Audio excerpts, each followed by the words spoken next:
pas de vendeur, il n'y aura pas de client. Et ici, Apocalypse est en train de nous faire une révélation en disant que les marchands, les vendeurs de ces choses-là sont en pleurs. Pourquoi ils sont en pleurs? Parce qu'il y a eu un événement, j'ai bien voulu commencer par là, parce qu'il y a eu un événement où une fois le marché a été dévalisé. Le marché, il y a eu une histoire d'un homme qui est allé sur une croix et qui a fait l'échange de passation de corps et d'âme pour ne plus qu'il y ait d'autres sacrifices derrière. Et donc tous ceux qui étaient des vendeurs de ces objets se retrouvent désormais en pleurs.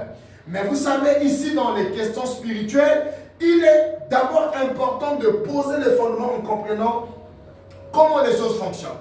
Dans le monde spirituel, tout fonctionne comme dans le monde de Dieu. Et le monde de Dieu ici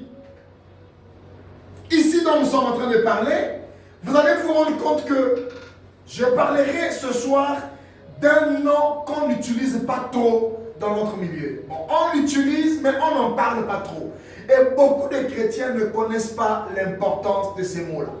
C'est l'autel. Quelqu'un dit après moi, autel. Autel. Je n'entends pas bien. Autel. Je n'entends pas bien. Autel. Voilà, autel. A-U-T-L. Hein? E-L. Voilà, il s'agit donc des hôtels. Un hôtel. Un hôtel, comme nous sommes en train de dire qu'il y a un marché, mais vous savez qu'on ne peut pas avoir un marché sans les tables. Voyez-vous, quand on veut vendre, le commerçant commence d'abord par préparer une table. Parce que c'est sur la table qu'il fera tout. C'est sur la table qu'il y aura les opérations. C'est sur la table qu'il y aura l'échange. C'est sur la table qu'il aura le temps d'attacher sa victime. Et c'est sur la table qu'il aura le temps de tuer même sa victime. Parce que s'il n'y a pas de table, rien ne se fait. Et depuis la nuit des temps, Dieu lui-même a commencé avec cette affaire de table. Parce que dans le monde spirituel, les tables qu'on appelle les autels sont d'une très très grande importance. Lorsque Dieu a sauvé Noé et sa famille, dans Genèse chapitre 9, je crois bien, dans Genèse 9, si je ne me trompe pas, permettez-moi, dans Genèse 9, n'est-ce pas? On va voir la première histoire ici.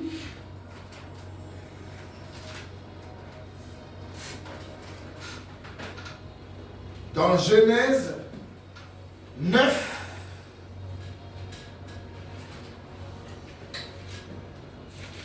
est-ce que quelqu'un est là? L'intention de l'autel, depuis la nuit des temps, même quand il s'agit de Dieu, même quand il s'agit du royaume des cieux, quand on parle autel, la suite de l'autel, c'est qu'on prépare quoi? Un sacrifice. On prépare un sacrifice. Et donc, si le monde spirituel fonctionne, il fonctionne en fonction de certains objets. Et ces objets permettent les opérations. Amen. Il n'y a que des chrétiens qui prient sans autel. Voilà pourquoi certaines opérations dans le monde spirituel ne peuvent pas se faire malgré tes prières. Parce que dans tes prières, il n'y a pas d'autel. Amen. Dans les vérités spirituelles, on ne peut pas être une personne qui veut aller plus loin dans le monde de Dieu sans comprendre le principe de l'autel. Tu veux avoir désormais un rendez-vous avec Dieu, tu dois avoir un autel. Amen. Hein? Amen. Est-ce qu'on peut avancer? Amen. Tu dois avoir un autel. Noé sort de l'arche. Il veut offrir à Dieu des sacrifices. Mais avant ce sacrifice, il fait d'abord quoi? Un autel. Il le bâtit.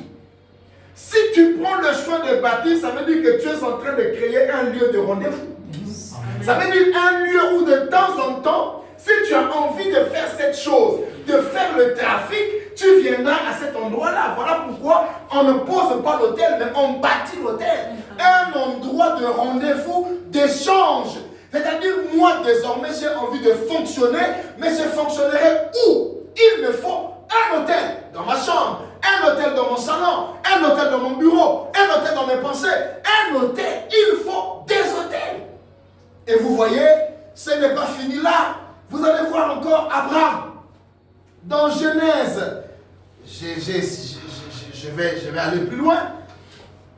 Sur l'autel, l'animal là change de nom. Il devient un holocauste. Autrement dit, un sacrifice. Oui. Allons-y. Abraham répondit. Mon fils sont en train d'aller sur la montagne. Et qu'est-ce qui doit être fait sur la montagne? Abraham, dans sa tête, il sait qu'il y a un sacrifice qu'il va faire. Mais quand il s'approche de la montagne, la première question que le fils pose, il dit, je suis en train de voir ici sur toute la montagne tous les objets préparant le sacrifice. Mais il y a une chose qui m'étonne, c'est que je suis en train de voir l'autel, les objets du sacrifice, mais il n'y a pas le sacrifice qui doit être sur l'autel.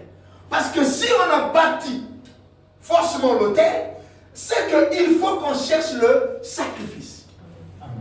Est-ce que vous comprenez? Amen. Donc si l'autel a été bâti, c'est que dans la tête de celui qui a fait l'autel, il cherche son sacrifice.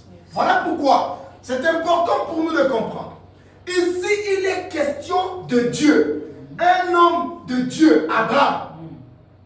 Imaginez-vous, on va essayer de créer le scénario, que ça ne soit pas Dieu qui ait demandé Isaac à Abraham.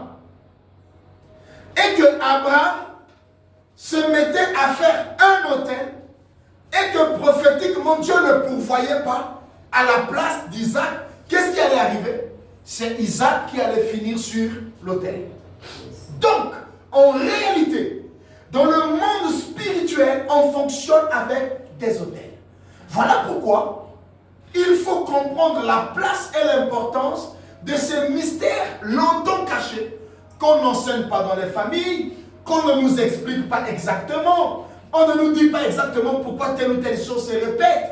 On ne nous dit pas pourquoi tel ou tel malheur s'abat toujours sur des gens à un certain âge. Pourquoi telle ou telle chose n'arrive pas? Parce que les gens n'ont pas encore compris le principe, comment les choses, le monde des ténèbres fonctionne. Amen. Amen. Oh, amen. Amen. Alors, en parlant des autels, des sacrifices, je voudrais ce soir vous amener à comprendre que, en parlant des sacrifices, c'est un thème très spirituel. Et on s'engage là dans un domaine vraiment, un domaine sensible. Un domaine sensible. Je vous dis un domaine sensible. Pourquoi? Parce que c'est un domaine qui touche beaucoup de vérités. Les vérités cachées et qui amènent les gens à comprendre comment leur famille fonctionne. Je dis comment leur famille fonctionne. Et n'oubliez pas, qu'on le veuille ou pas, quand on parle de l'autel, ce sont des pratiques ancestrales d'abord. Le premier point, le premier autel dans les familles, nous parlons de la libération des âmes sur les autels de famille. Le premier autel, ce sont les pratiques ancestrales dans les familles. Y a-t-il quelqu'un qui a une famille ici? S'il vous plaît, est-ce qu'il y a quelqu'un qui a une famille ici? Amen. Est-ce qu'il y a quelqu'un qui a une famille ici? Amen. Et si tu as une famille, laisse-moi te dire, dans votre famille, il y a un autel. Amen.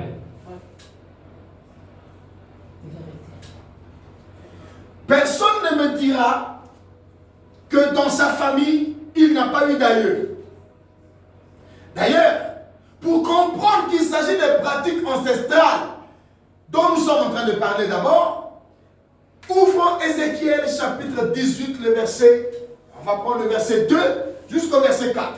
Écoutez ce que Ézéchiel dit. On va comprendre ici le fondement de ce séminaire. Venu tracé par les gens qui sont déjà morts. Les gens qui ont construit certaines maisons, mort il y a longtemps. Mais l'effet de ce que lui avait fait quand il était vivant continue à exister aujourd'hui. Les gens qui ont milité pour l'indépendance, ils sont morts. Mais nous continuons à célébrer les indépendances. Et pourtant, nous célébrons l'indépendance sur le sang des gens. Ça veut dire que les gens sont morts en martyrs et nous continuons à célébrer l'indépendance mais sur le sang des gens. C'est comme nos familles. Elles ont été bâties sur des croyances. Elles ont été bâties sur des forteresses. Elles ont été bâties sur des cultures. Voilà pourquoi il dit les pères ont fait quoi? Les pères ont mangé des raisins verts. Pardon? Les pères ont mangé des raisins verts. Est-ce que Dieu a un problème contre les raisins? S'il vous plaît. Est-ce que Dieu a un problème contre les raisins? Non. Il n'a pas un problème contre les raisins. Mais ce sont des raisins? Verts. Pardon? Verts. Verts. Des raisins verts. Et les raisins verts, en temps réel, quand on les mange, la suite c'est quoi? C'est aigre. Et après, Ce sont des dents qui sont on a des dents à gâcher. Et la parabole qu'il ne faut plus dire en Israël, c'est quoi? Pourquoi dites-vous ce proverbe dans le... Pourquoi vous le dites en Israël? Les pères ont mangé des raisins verts. Oui. Et les dents des enfants en ont été agacées. Les pères ont mangé des fruits verts, mais ce ne sont pas les pères qui payent le pot cassé de leurs conséquences.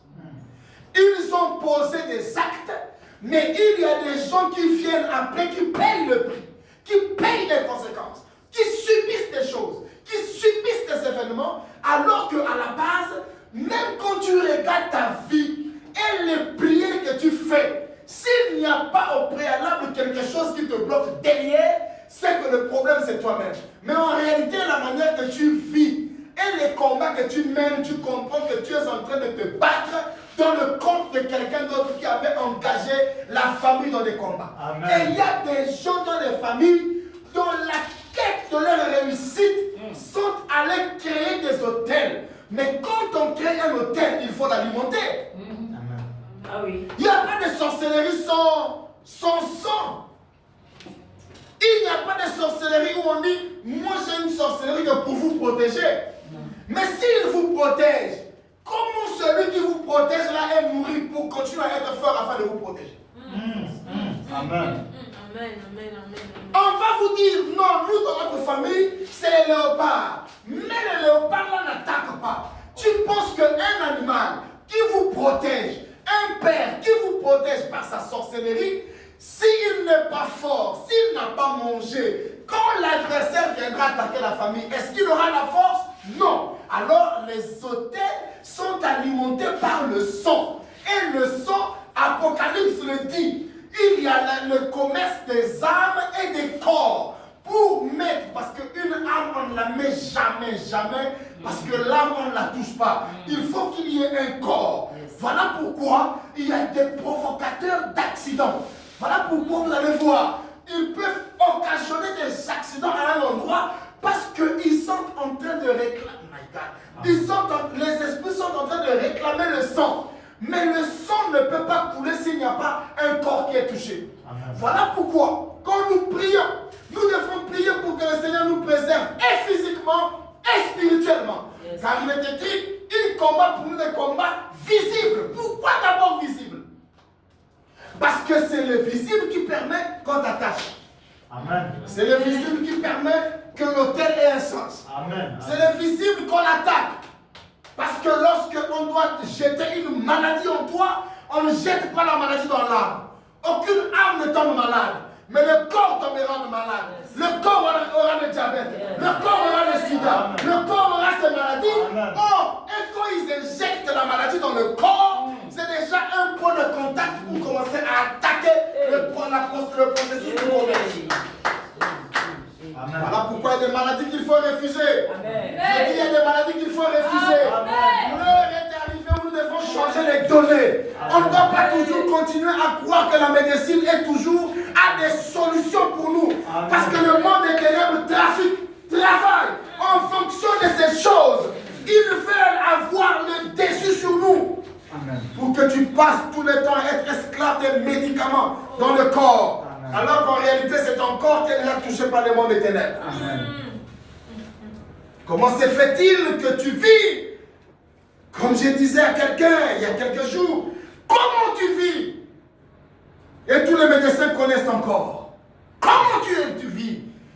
C'est pas parce que quelqu'un a une blouse blanche qu'il mérite de toucher mon corps comme il veut. Non! À un certain moment, je me lève et je parle pour moi-même. Et vous savez, le Seigneur disait, vous imposerez les mains aux malades et les malades seront guéris. À un certain moment, on ne doit pas seulement dire, nous imposerons les mains aux malades. Mais s'il n'y a pas de malade et que c'est moi-même le malade, qu'est-ce que je fais? Je me pose les mains. Aïe! Gloire à Dieu. Est-ce que je parle à quelqu'un? Est-ce que Dieu parle à quelqu'un? Si je dois imposer les mains sur les malades pour que les malades soient guéris, s'il n'y a pas de malade et que c'est moi le malade, c'est à moi de pratiquer la parole qui a été prêchée. Je m'imposerai les mains. Et je dirai à l'estomac, je dirai à l'œsophage, je dirai au dos, je dirai aux yeux, je dirai à la tête, je dirai au sang de ne pas me traumatiser. Je dirai aux oreilles, je dirai aux yeux, je dirai à la langue que l'heure est arrivée où ton sacrifice n'aura pas lieu. Et vous savez, le monde des ténèbres ne viendra jamais vous attaquer en vous disant, nous sommes le diable. Il s'agit des pères qui ont mangé des fruits et des enfants ont des dents agacées. Une génération qui vit des combats qu'on ne peut pas expliquer. C'est qu'il y a des choses qui se sont passées dans votre famille. Amen. Vous savez, à un certain moment, quand tu regardes comme ça, à un certain âge, il faut que tu deviennes stable. Stable émotionnellement, stable sentimentalement, stable financièrement. Mais si ça ne vient pas, c'est qu'il y a un problème. Qui est celui qui a pris ta dot? Certainement, il y a des gens qui ont pris ta dot. Certainement, ils ont fait des réunions. Certainement, ils ont cité ton nom. Certainement, ils se sont réunis autour à ton sujet. Qu'est-ce qui se passe? S'il n'y a pas un hôtel dans la famille, s'il y a un hôtel, qui l'alimente? Il sort d'où? Il se trouve dans quelle maison? Dans la maison de qui? Qui alimente? Qui entretient? Qui fait le camouflage? Les gens qui disent, non, nous, chez nous, il n'y a pas ça. L'hôtel, quand on le bâtit pour un but.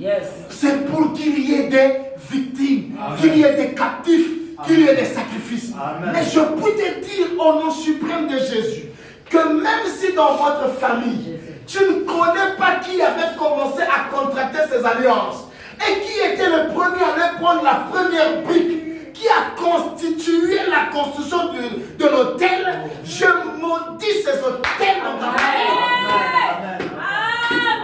Je le maudis. Vous savez, à un certain moment, après avoir analysé, vu beaucoup de choses, j'ai pris la résolution de rentrer dans le combat.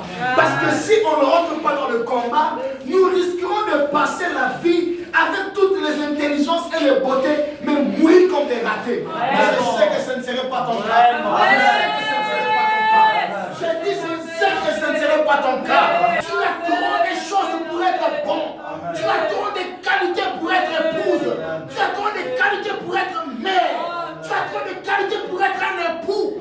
Mais s'il y a trop d'hôtels et il y a trop de réclamations, tu feras face aux puissances et tu seras obligé d'être un véritable combattant. Amen. Amen. Pourquoi? Et même Dieu lui-même, lorsqu'il voulait sauver le monde par un péché, voyez-vous? My God. Amen. My God, my God. Ouh. Adam était le père. Est-ce que quelqu'un me suit? Amen. Adam était le père. Adam a mangé le raisin vert. Mais qui est venu payer? Adam n'a pas payé pour ce qu'il avait fait. C'est Jésus qui est allé. Parce que quand il y a eu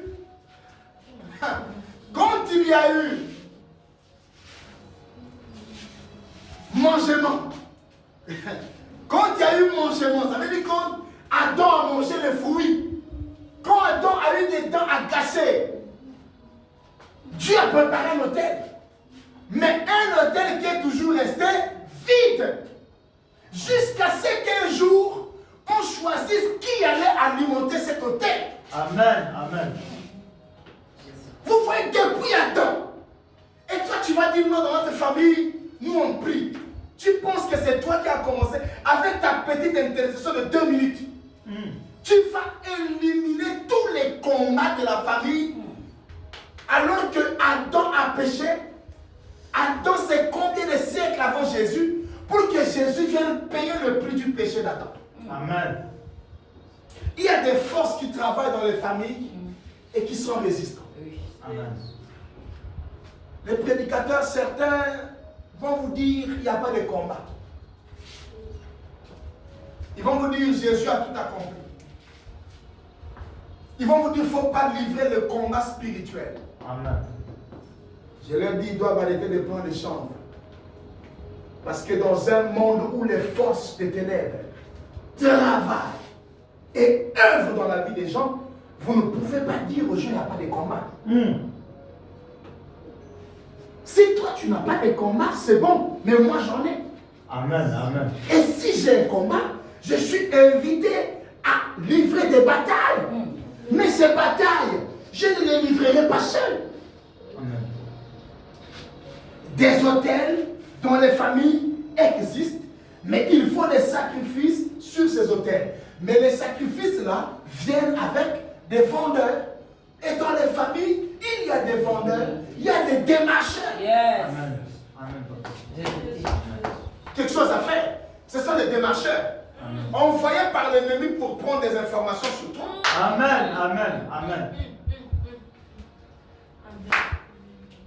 Il y a des gens qui ne viennent pas dans vos vies parce qu'ils ont quelque chose à faire. Ils sont simplement envoyés et leur travail, c'est de faciliter la vente. Vous voyez comment on avait pris Joseph? C'était par ses propres frères. Amen. Joseph était en train de subir parce qu'il y a des gens qui l'ont vu et ils ont constaté que ce gars-là, c'est là plus que nous. Il faut qu'on le combatte. Amen. Amen. Quand les combats s'accentuent, l'objectif de celui qui crée le combat, c'est de t'affaiblir. Amen. Tu penses que chaque jour tu vis les mêmes situations et tu auras la même force? Non. L'ennemi qui te combat est tellement patient et tellement persévérant qu'au point qu'il attend que le plus fort succombe. Le jour où le plus fort dira je suis fatigué, je n'arrive plus. Tu as ouvert la porte à l'ennemi qui dira maintenant on peut finir avec moi. Mais ce ne serait pas ton cas. J'ai dit ce ne serait pas ton cas. Amen. Et maintenant on te dit ramène mon bec. Amen. Ce ne serait pas ton cas et je le déclare.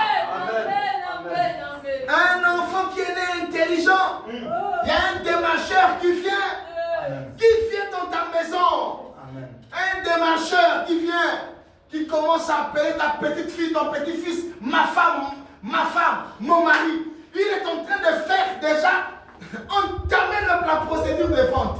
Un démarcheur qui vient avec des faux sentiments. Amen. Voilà pourquoi le monde des ténèbres travaille à aveugler les gens, car l'une des choses que le diable sait faire, c'est se camoufler. N'oubliez pas que le diable ne sera jamais le diable pour les gens. Amen. Car il se déguise en ange de lumière. Et donc il a la capacité de devenir l'ami pour que tu accuses quelqu'un d'autre alors que c'est lui qui t'a fait le mal. Amen. Amen. N'oubliez pas sa stratégie. Il est même rentré dans le groupe de celui qui était envoyé.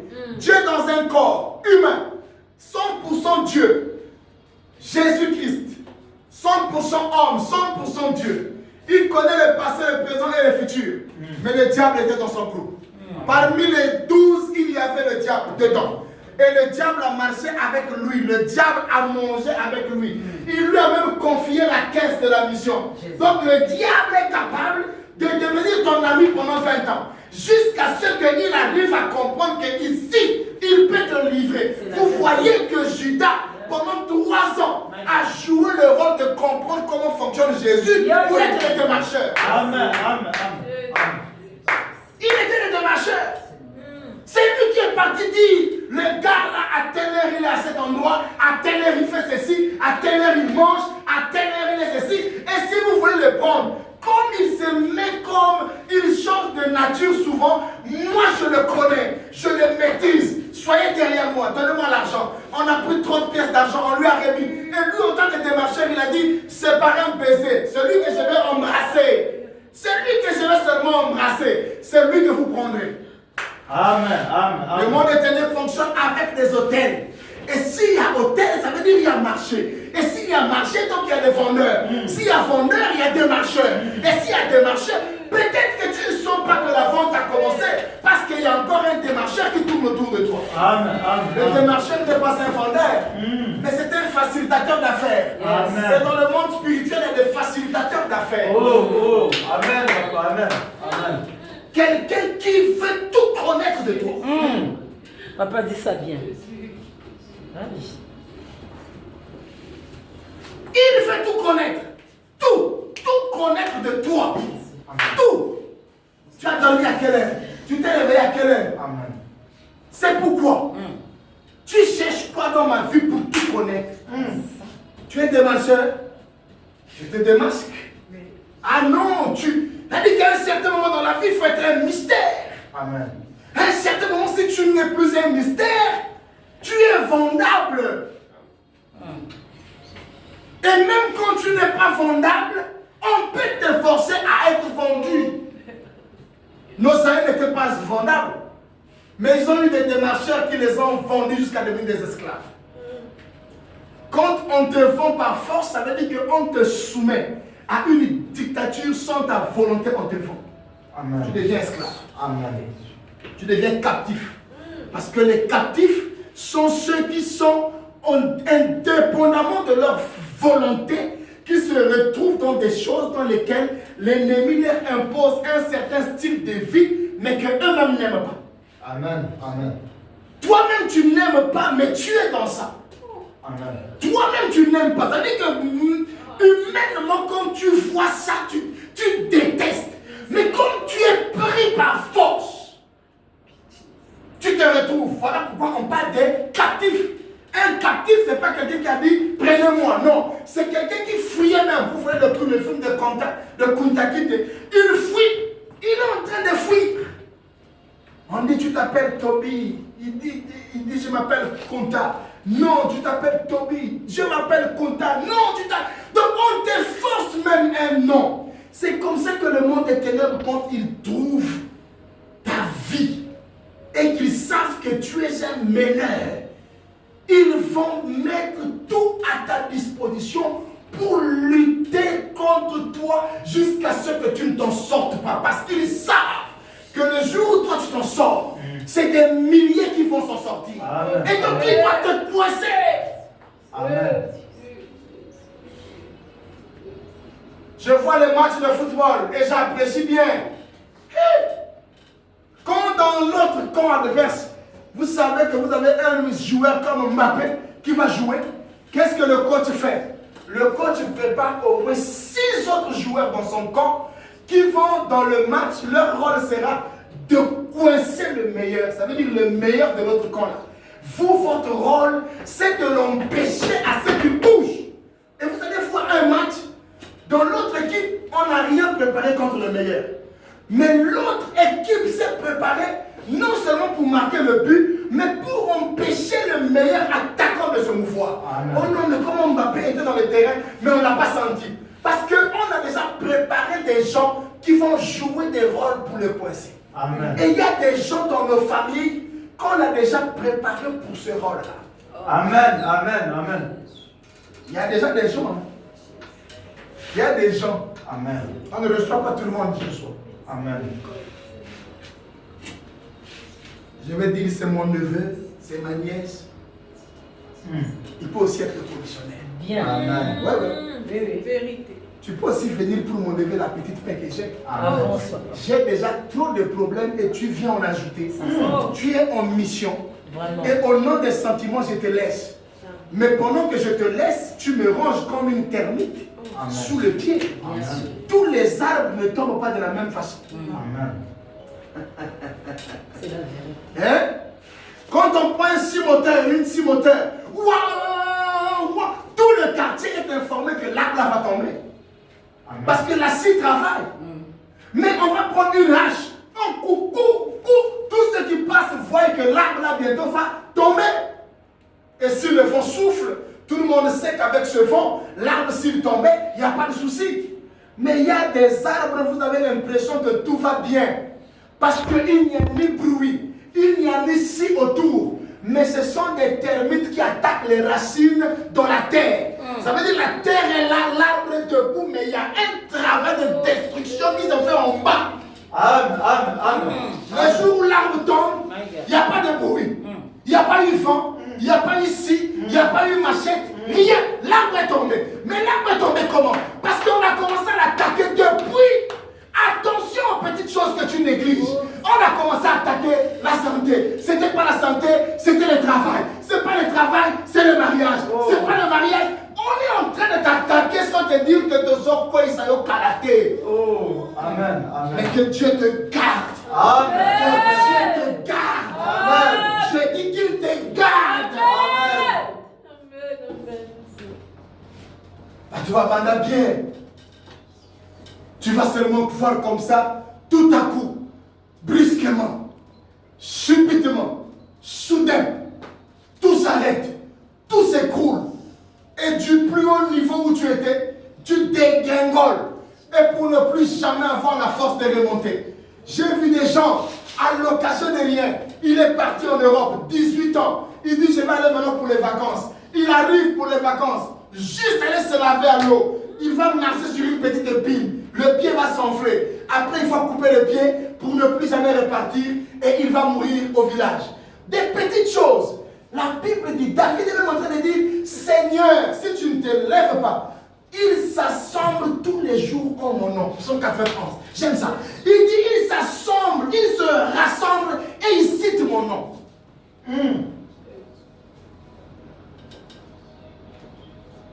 Il y a des gens, pendant que toi tu es bien avec eux, ils ont des problèmes dans le cœur contre toi. Amen. Il ne faut jamais dire que moi je n'aime pas les problèmes. C'est toi qui n'aimes pas les problèmes. Il y a des gens qui aiment les problèmes. Non, moi je n'ai pas d'ennemis, mais tu as des gens qui sont ennemis à toi. Toi tu aimes les gens, mais des gens qui ne t'aiment pas. Oui, tu vas tout faire, ils ne vont pas t'aimer. Amen. Parce que leur objectif, c'est de te voir un jour être leur marchandise. Leur marchandise.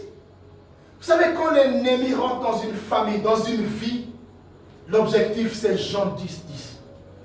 Les voleurs ne viennent que pour égorger, pour dérober et ensuite détruire. Son objectif, c'est faire quoi? Égorger, dérober. Il ne veut pas te voir sur le droit chemin. Voilà, il ne veut même pas te voir en paix. Dès que tu te mets à sourire, il calcule comment il doit faire Amen. pour que ce petit sourire que tu as là parte. Mais depuis un moment, nous avons compris que nous devons lui dire, Satan, de toutes les façons, tu dois comprendre que ta place est en enfer. Amen. Amen. La vie, elle est courte. Si j'ai des dents agacées, moi-même j'ai des combats, et je vais passer la vie à payer. Je vais vous donner un autre exemple. Vous allez voir que Gédéon, dans Juge chapitre 6, verset 25 à 26, Dieu appelle Gédéon. Et Dieu confie à Gédéon une noble mission. Quelqu'un dit après moi noble mission. Je n'entends pas bien. Noble mission. Comment ma voix dépasse les vôtres? Noble mission. Noble mission. Vous comprenez? Dieu peut donner une noble mission à quelqu'un, mais il y a des choses qui vont t'empêcher de rentrer en plein dans cette mission. Gédéon, il reçoit l'appel. Mais il se rend compte que pour rentrer dans l'appel, il doit d'abord régler un problème. Et un problème sérieux. C'est l'autel de Baal qui est dans la maison de son père. Parce que Gédéon sait que depuis un certain moment, il est là très concentré. Concentré pour la mission, concentré pour Dieu qui l'a appelé. Mais quand il se rappelle que dans la maison de son père, il y a un autel, il dit cet autel risquerait de m'empêcher d'aller loin. Parce que vous savez que dans les autels, sur ces autels, il y a des invocations qui se font. Et ces invocations, on appelle ça des imprécations. Est-ce que quelqu'un entend le mot? Imprécation. Amen.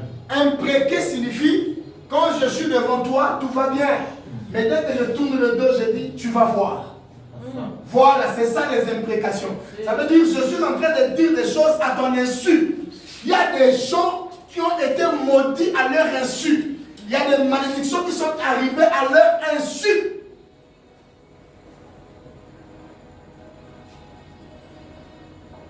Voyez-vous? Des hôtels où on calomnie l'avenir des gens. Tu m'entends? Les hôtels où on calomnie l'avenir. On va dire, on va voir jusqu'où tu vas aller. Mais tu n'es pas là. Tu me comprends? Tu n'es pas là. Mais sur l'hôtel qu'ils ont bâti, il vient. Regardez. Est-ce que vous savez que quelqu'un peut être en train d'alimenter un hôtel rien qu'avec les bonbons?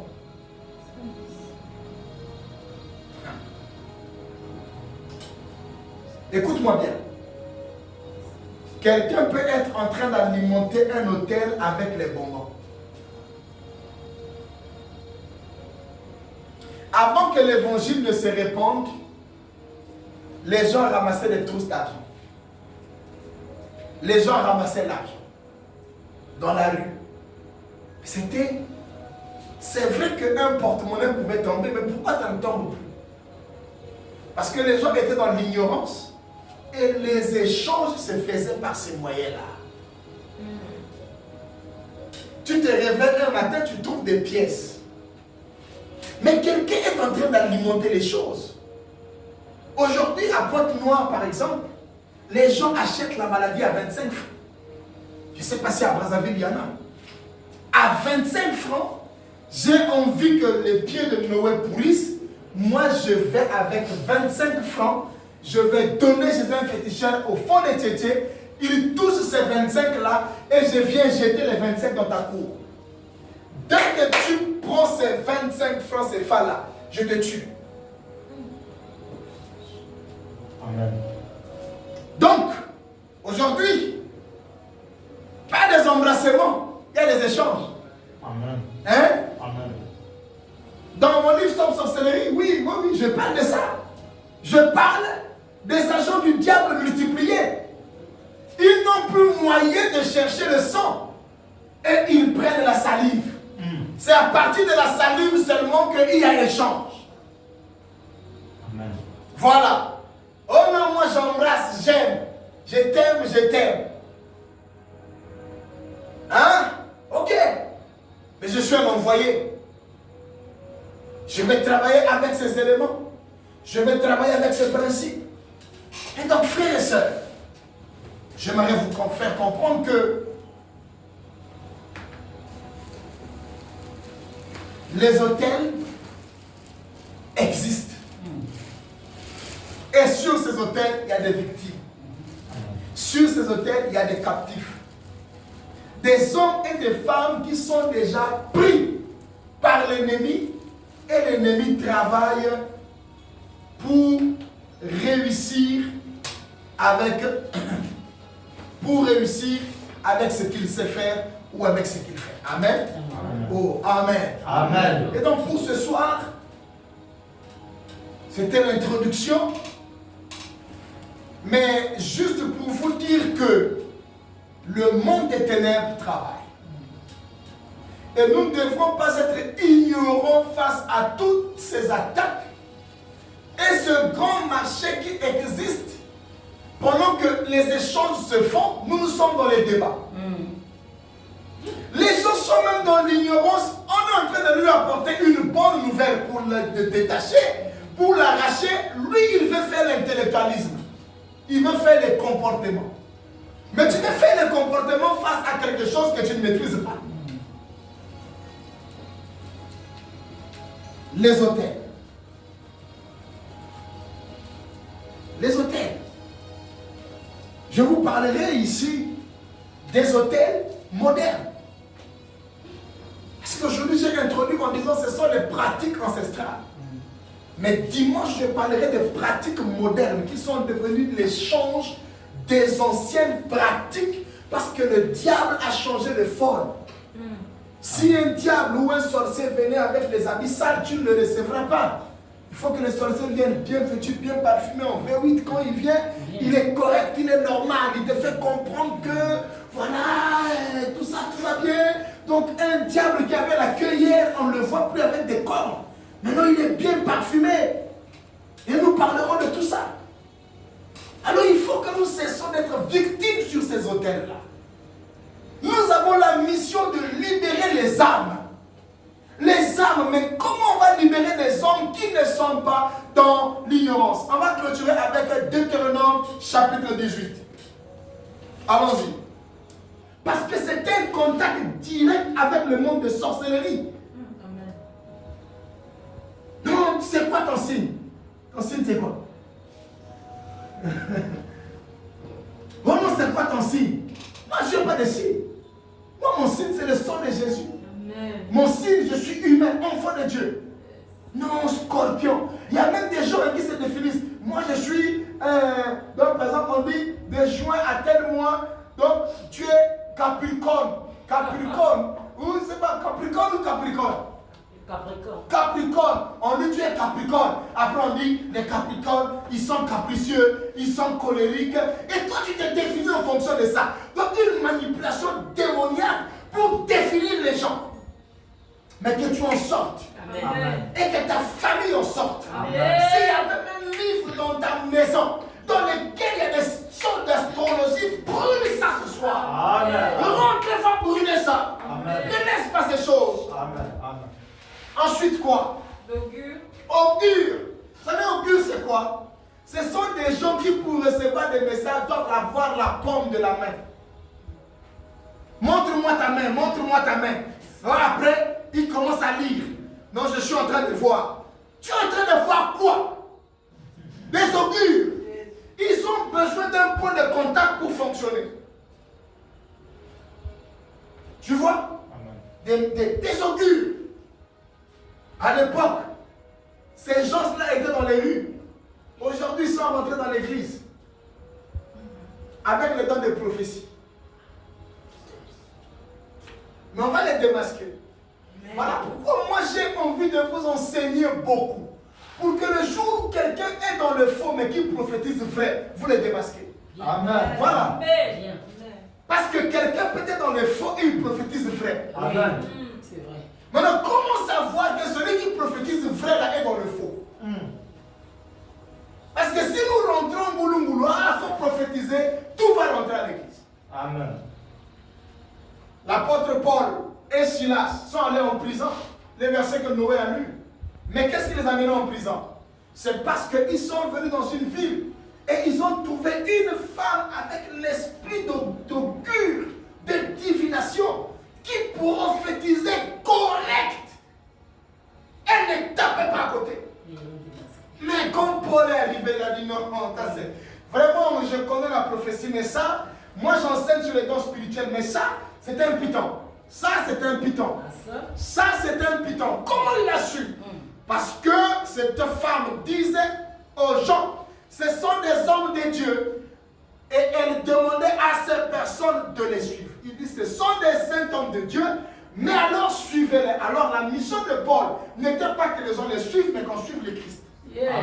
Amen. Paul découvre qu'elle est dans le faux, parce que dans tout ce qu'elle pouvait accomplir, la gloire était sur l'homme. Chaque don qui ramène l'honneur et la gloire dans l'homme Jésus. est d'une origine fausse. Amen. Merci. Quand un pasteur a Merci, guéri quelqu'un Christ. et qu'après cette guérison, moi j'ai guéri, c'est qu'il y a un problème avec cette guérison. Cette guérison a été organisée par le monde des ténèbres. Amen. C'est Jésus qui guérit, c'est Jésus qui fait. Ce n'est pas tout à la gloire de l'homme. Quand l'église est centrée sur un homme, non. Merci. Amen. Dans l'église, le pasteur commence à exiger l'honneur. Amen. Le culte se tourne vers lui. C'est lui qui fait le culte. Le culte, ce n'est pas toi qui fais le culte. Non. Quand les honneurs deviennent trop, Jésus sort. Yes. Amen. Oui, Jésus sort. Amen. Quand l'agneau a marché sur les pannes et les rameaux, on n'a pas écouté la voix de l'agneau. Même pas. On n'a pas écouté, l'agneau n'a pas dit je vais oublier de marcher, je vais prendre mes pattes pour applaudir et demander à mes amis de me remarquer. C'est un anneau, ton dos a été emprunté et tes pieds peuvent marcher dans l'honneur, mais c'est celui qui est sur ton dos qui reçoit la gloire et l'honneur. Tu n'es rien. Nous ne sommes absolument rien. Et donc, on découvre les faux lorsque on commence à constater que l'orgueil s'installe parce que quelqu'un prophétise. Yes. Mais tu prophétises parce que, est-ce que c'est toi? Tu guéris, est-ce que c'est toi? Même dans une prédication, un prédicateur ne peut pas dire hier, je vous ai dit. Parce que quand je prêche, je ne parle pas. C'est Dieu qui parle. Et je dirais, hier, l'Esprit nous a dit, parce que moi aussi qui prêche, l'Esprit me parle. Donc il faut que nous ramenons le tout à Dieu et à sa gloire. Amen. Donc, vous savez, hier, je vous ai prêché. Non, papa. Fandasui. Il y a un grain de quelque chose qui veut monter en toi. Tu es Zaché, descends. Quand tu es Python, l'esprit en Yes. Au nom de Jésus. Ensuite, pour finir, Le magicien. les magiciens. Qu'on ne trouve pas les magiciens chez toi. Qu'on ne trouve pas dans ta famille des gens qui pratiquent la magie. Amen. Ni la sorcellerie. On va encore lire un verset vraiment que moi j'aime. Il faut qu'on lise ça ce soir. On a fini. Vraiment, oui, allons-y. L'enchanteur. Oui, Personne qui consulte ceux qui évoquent les esprits ou disent la bonne aventure. oui, des spirites. Personne qui interroge les morts. Personne qui interroge les morts, les cadavres. Moi, mon père, quand il était vivant, on ne s'est jamais attaqué et lui n'a jamais été mauvais envers moi. Et comment ça va faire que le jour où mon père meurt, il commence à apparaître dans les grimaces pour venir me faire peur? C'est qu'il y a quelqu'un qui prend son image. Amen. Et si mon père, de son vivant, n'est jamais venu me parler dans un rêve, ce n'est pas étant mort qu'il viendra. Ce n'est pas étant mort. Tu comprends? Amen. Non, je ne l'attends pas. Il a déjà eu son temps où il régnait comme mon père. Et quand il est mort, je suis devenu le vrai fils de Dieu. Parce qu'il est écrit, Dieu est le père des orphelins. Amen. Donc quand tu es encore ton père biologique, tu es enfant de Dieu à moitié. Donc nous sommes des vrais enfants de Dieu pleins. Amen. Ouais, pleins. Amen. Ouais. Amen. Ouais, très plein. Retiens ça. oui. Moi, je suis en Dieu dit, Amen. il est le père des orphelins. Ça veut dire que quand tu es orphelin, tu deviens un enfant entier de Dieu. Et il dit, il est le défenseur des veuves. À sa Ça charge. veut dire que quand ton mari était là, tu étais enfant de Dieu à moitié. Mais dès que ton mari est parti, Dieu te prend en charge. Amen. La famille maternelle ou ta belle famille qui veut te maltraiter viendra trouver ton nouveau mari qui te défendra. Donc à un certain moment, on doit arrêter d'avoir un père. Gloire à Dieu. Donne-moi le meilleur des amens. Amen. Donne-moi le meilleur des amens. Amen. Ah, Edmar, consulte, on va continuer. Tu ne laisseras pas vivre la sorcière et la magicienne. Et dans Josué chapitre 13, verset 22, il est écrit, parmi les gens que les enfants d'Israël avaient tués avec l'épée, il y avait le magicien Balaam. Mokonabiso qui note Koli. Tous les magiciens qui se vantent. Nous travaillons pour les magiciens au nom de Dieu. Photo bomba bango et comme il a dit que filme ça bien, filme ça. L'heure est arrivée où au Congo, tous tout celui qui se reconnaît franc-maçon, je dis bien, on engage la bataille. Amen.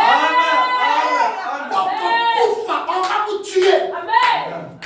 Et spirituellement et avec les épées. On va vous tuer. Amen. Exode 22-17 nous donne l'autorisation. Amen. Lisez la Bible. Des gens qui s'enrichissent au nom du sang de la famille. Tellement que la maçonnerie a grandi, a tellement pris de la place qu'on prend maintenant n'importe qui n'est même pas membre de la famille. Amen. Amen. On organise des accidents dans les bus, des accidents dans les marchés, des catastrophes naturelles, Amen. des gens qui meurent dans l'eau. Amen. Surtout depuis qu'on nous a amené les ossements de Brazza au Congo. Je prêche et ça ne doit pas continuer, non. L'heure de la délivrance a sonné. Stop, sorcellerie. L'heure de la délivrance a sonné. Le Congo est un pays de Dieu. Il n'est pas le pays des francs-maçons. Et nous sommes venus pour faire tomber le règne du diable et le règne, ta manière de dire amen. On dirait que tu es avec eux. On dirait que tu coopères avec eux. Non, papa. Amen. Amen. Noé, n'est-ce pas, tu as lu? Il dit quoi? C'est pas ça, on dit regardons nous comme peu de choses. Ah. Vous comprenez? On ne peut pas être enfant de Dieu et voir les choses comme le monde. Allez-y lire à la maison Éphésiens chapitre 5 verset 11. C'est le verset que je vous demande de lire à la maison. Éphésiens 5 verset 11. Nous commencerons dimanche par ce verset. Il dit, n'ayez rien de commun. Ne vous mettez pas ensemble. Et même si tu es un membre de ma famille, dès que tu es dans les pratiques occultes, tu deviens mon adversaire. Amen. Tu me croiseras sur ta voie. Tu me croiseras sur ton chemin. Amen. On ne peut pas être là, on assiste à l'évolution de la magie, des sciences occultes, et les gens sont normaux. Des gens qui prient, mais qui ne perturbent rien. Qui ne perturbe rien. Et moi, j'ai fait serviteur de Dieu. Et dans mon pays, on fait l'apologie de la magie. Hein? Quelqu'un, après avoir fait des sacrifices, vient dans une voiture et moi, je vais le convoiter. Malheur à ce peuple. Malheur à vous qui courez chercher des emplois, des miettes. Derrière les réussites basées sur le sang. Malheur à vous qui courez derrière des belles maisons dans lesquelles on n'a pas sommeil. Amen. Malheur à vous parce qu'on va vous promettre ciel et terre des miettes. Des miettes. Mais non. Non. Leurs hôtels doivent chômer. Amen. Leurs hôtels doivent chômer. Amen. Leurs hôtels vont chômer désormais. Amen. Le verset qui introduit ce séminaire dit, ils sont en pleurs. Amen. Vrai ou faux? Amen. Le verset dit, ils sont comment? En pleurs. Parce que plus personne n'achète. S'ils sont allés prendre une âme et que leur transaction va aboutir, que ça échoue. Amen. Amen. Je dis que leur transaction de fin de l'année 2024 échoue. Amen. Que les transactions que le monde des ténèbres a sur le Congo pour faire souffrir le peuple congolais échouent. Amen. Amen. Le peuple congolais ne sera pas esclave. Amen. Nous serons esclaves de personne. Amen. Parce que l'heure de Dieu a sonné. Amen. Pour la délivrance d'un prodige arrive sur ce pays. Amen. Ce n'est pas le nombre de personnes qui amènent la délivrance. Psaume 60, le verset 14 ne dit pas avec les amis pasteurs, ne dit pas avec les collègues chrétiens, mais la Bible dit avec Dieu. Yes. Nous ferons des exploits. Tu n'es pas obligé d'avoir des amis pour être fort. Tu n'es pas obligé d'être dans une église remplie de gens pour être puissant. Le plus important, c'est de savoir si Dieu est de ton côté. Commence la marche, engage la bataille, et apporte la victoire, délivre le peuple, sauve les gens, améliore ta famille. les gens, guéris les malades, ressuscite les morts. Et le Seigneur t'appelle à ça. Amen. Qu'il te bénisse. Amen. Qu'il te bénisse. Amen. Qu'il te bénisse. Amen. Qu'il te bénisse. Amen. Qu'il te bénisse. Amen. Acclame 3 fois fort.